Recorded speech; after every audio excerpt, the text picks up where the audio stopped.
Welcome everybody, it's Koopagen here. Today we're going through the Wolf Queen Book 3. In Book 2 we had a huge time skip when it went forward to her already being the Queen of Solitude and giving birth essentially to her firstborn. The thing that happened there was a prince to the queen before her that she wanted out of the picture, and she did a nice bit of forgery and a little bit of placement in order to make it look as though that son was illegitimate, in order to make sure that her son would be the one going to rule the kingdom. And so we're going to move forward from there. We're going to see what happens within book 3, and if you guys like it, leave me a comment. If you really like it, put a like on the video for me and I would thank you greatly. Always appreciated. But without further ado, let's see what we have. The Wolf Queen Book 3 by Waffen Yarth. From the pen of the 1st century 3rd era sage Montekai. 3rd era, year 98. The Emperor Pelagius Septim II died a few weeks before the end of the year, on the 15th of Evening Star, during the festival of North Wind's Prayer, which was considered a bad omen for the empire. He had ruled over a difficult 17 years. In order to fill the bankrupt treasury, Pelagius had dismissed the elder council, forcing them to buy back their positions. Several good but poor counselors had been lost. Many say the emperor had died as a result of being poisoned by a vengeful former council member. Okay, so we're going to pause right there because that's a huge thing that just went down. Pelagius, a very diplomatic person, but that's a huge mistake I could see, easily leading to some nasty repercussions. When you dismiss the elder council and force them to buy their way back into their positions, I could see how that's going to lead to something bad. Whether or not it resulted in him being poisoned, I don't know, guys. But we'll have to see on if that has any other repercussions, but at the very least it seems like that might have led to his demise. And I can tell you right now, that would be a horrible decision to make right off the bat. But either way, his children came to attend his funeral and the coronation of the next emperor. His youngest son, Prince Magnus, 19 years of age, arrived from Almalexia, where he had been a counselor to the royal court. 21-year-old Prince Sepphoris arrived from Ghislaine with his Redguard bride, Queen Bianchi. And then Prince Antiochus, at 43 years of age, the eldest child and heir presumptive, had been with his father in the imperial city. The last to appear was his only daughter, Potema, the so-called Wolf Queen of Solitude. 30 years old and radiantly beautiful, she arrived with a magnificent entourage, accompanied by her husband, the elderly King Mantiarco, and her year-old son, Uriel. All expected Antiochus to assume the throne of the empire, but no one knew what to expect from the Wolf Queen. 3rd era, year 99. Lord Vulcan has been bringing several men to your sister's chamber late at night, every night this week, offered the spy master. Perhaps if her husband were made aware. My sister is a devotee of the conqueror gods Ramin and Talos, not the love goddess Dibella. She is plotting with those men, not having orgies with them. I'd wager I've slept with more men than she has, laughed Antiochus, and then grew serious. She's behind the delay of the council offering me the crown, I know it. 6 weeks now, they say they need to update records and prepare for the coronation. I'm the emperor, crown me into oblivion with the formalities. Your sister is surely no friend of yours, your majesty, but there are other factors at play. Do not forget how your father treated the council. It is they who need following, and if need be, strong convincing, the spy master added with a suggestive stab of his dagger. So this guy's talking about like physical threats. He wants to be like, dude, you do this or else. Do so, but keep your eye on the damnable Wolf Queen as well. You know where to find me. At which brothel, your highness? Inquired the spy master. Today being Freitas, I'll be at the Cat and Goblin. The spy master noted in his report that night that Queen Potema had no visitors, for she was dining across the imperial garden at the Blue Palace with her mother, the Dowager Empress Quintilla, if I said that correctly. It was a warm night for wintertide and surprisingly cloudless, though the day had been stormy. The saturated ground could not take any more, so the formal structured gardens looked as if they had been glazed with water. The two women took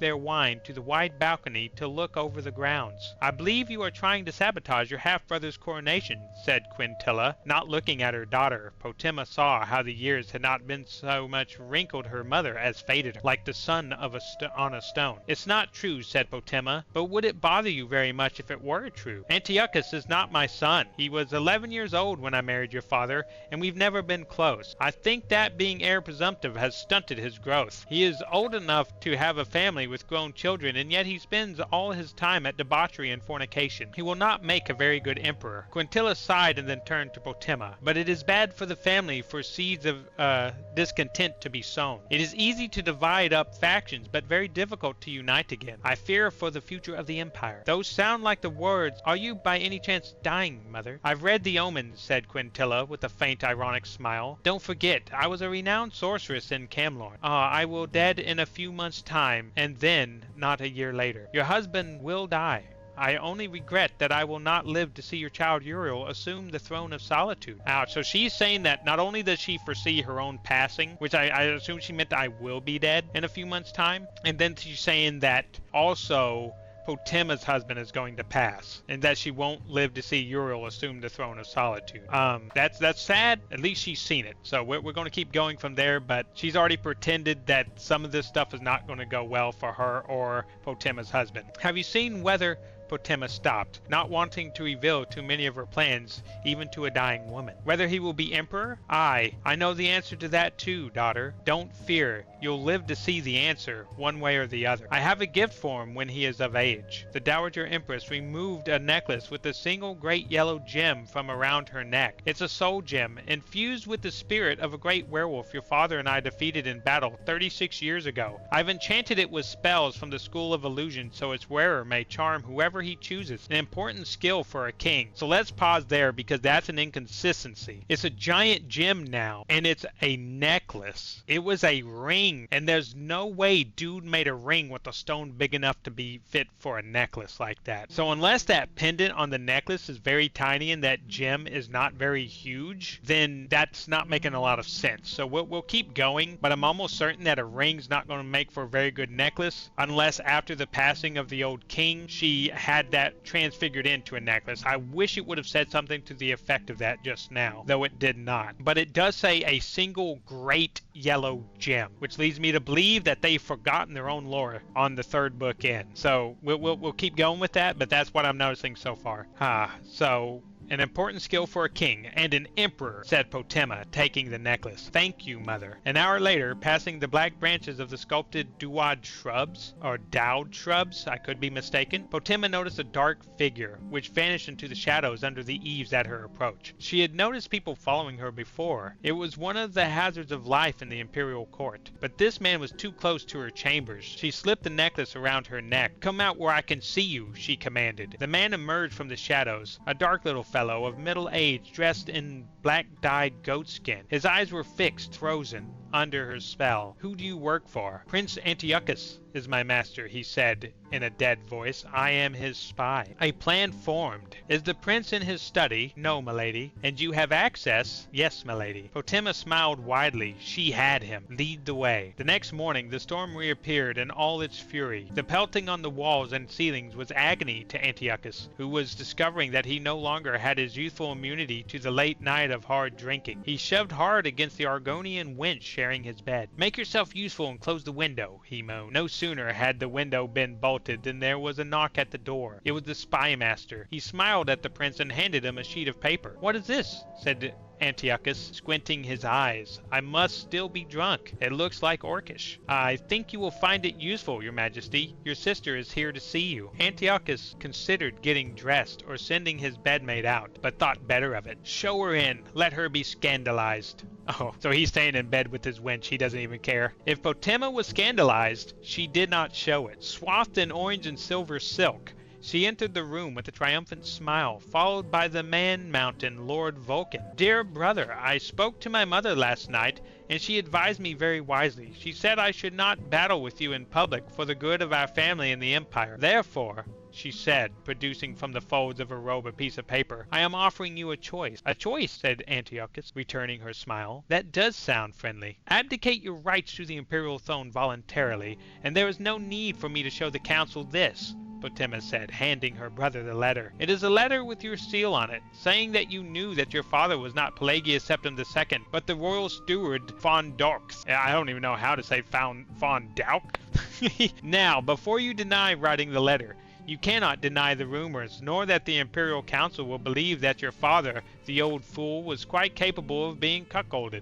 Whether it's true or not, or whether the letter is a forgery or not, the scandal of it would ruin your chances of being the emperor. Antiochus's face had gone white with fury. Don't fear, brother, said Potema, taking back the letter from his shaking hands. I will see to it that you have a very comfortable life and all the horrors your heart or any other organ desires. Suddenly Antiochus laughed. He looked over at his spymaster and winked. I remember when you broke into my stash of Khajiiti erotica and blackmailed me. That was close to 20 years ago. We've gotten better locks now, and you must have noticed. It must have killed you that you couldn't use your own skills to get what you wanted. Potema merely smiled. It didn't matter. She had him. You must have charmed my servant here into getting you into my study to use my seal, Antiochus smirked. A spell, perhaps, from your mother, the witch? Potema continued to smile. Her brother was cleverer than she thought. Did you know that charm spells, even powerful ones, only last so long? Of course you didn't. You never were one for magic. Let me tell you, a generous salary is a stronger motivation for keeping a servant in the long run, sister. Antiochus took out his own sheet of paper. Now I have a choice for you. What is that?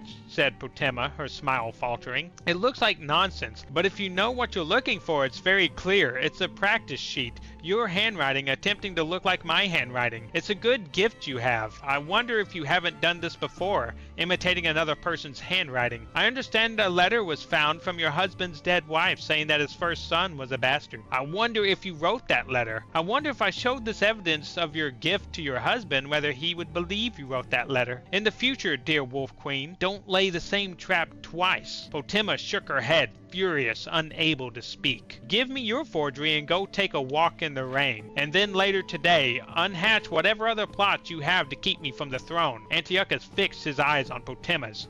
I will be emperor, Wolf Queen. Now go. Potema handed her brother the letter and left the room. For a few moments out in the hallway, she said nothing. She merely glared at the slivers of rainwater dripping down the marble wall from a tiny unseen crack. Yes, you will, brother, she said, but not very long. Okay, so what we have here is she attempted to use the spymaster with the charm she had just gotten from her mom, from back when her husband and her defeated that wolf demon, to try and force this guy to do her bidding. What ended up happening was that charm wore off shortly after he had helped her, and he went and double backed and for the money helped her brother get one back over on her. So even though this dude's a bit debaucherous and has his own issues, he's outsmarted her because she tried the same trick twice. Not only did she try forging the papers that would make her son look like a bastard child, her stepson I should say, she ended up trying to do the same thing to him, but he had already caught wind of her first scheme, knew of it, and then used that against her, which was very smart on his part. So she ended up hurting herself by trying the same trick twice and leaving evidence of it. So since he found that evidence,